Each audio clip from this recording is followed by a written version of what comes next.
Do you create champions or chaos? Some leaders develop champions, some develop chaos. Now, leadership is not a one-size-fits-all.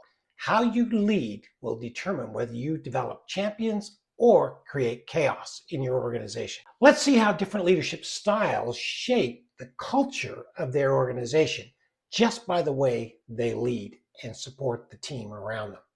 Every leader brings their style to the table. Now, some lead with urgency and decisiveness, while others create and foster collaboration, ask questions, and develop those around them.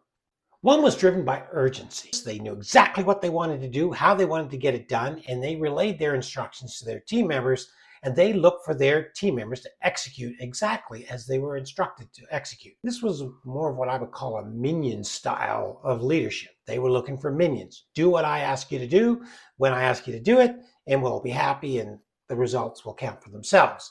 Now, the problem with that is the accountability belongs with the leader, not with those who are executing.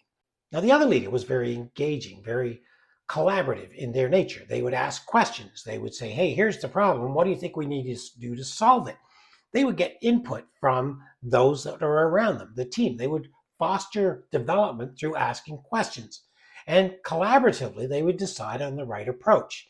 Then the ownership of that solution now shifted not only from the leader, but also to those team members that they were executing that plan. They felt they owned the plan because they helped develop the plan. Contrasting these two leadership styles confirms that urgency without clarity creates chaos. And this is what you want to avoid. You want to develop your team, develop champions of continuous improvement. And your leadership style sets the tone. It will influence how your team communicates, how your team engages, how your team executes, how your team collaborates and works together. And that's the kind of team that you're creating and wanting to foster. It determines whether or not they feel like cogs in a machine, simply executing what's been told, or whether they feel like contributors to the mission in the organization's vision as a whole. So here's the challenge for you this week. I want you to reflect on your leadership style.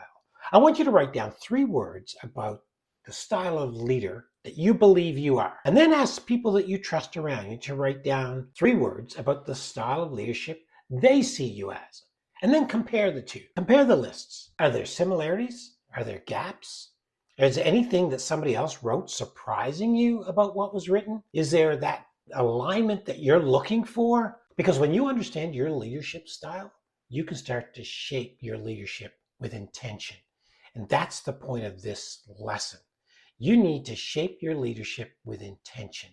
Create an environment where you can foster continuous improvement leaders and create continuous improvement champions.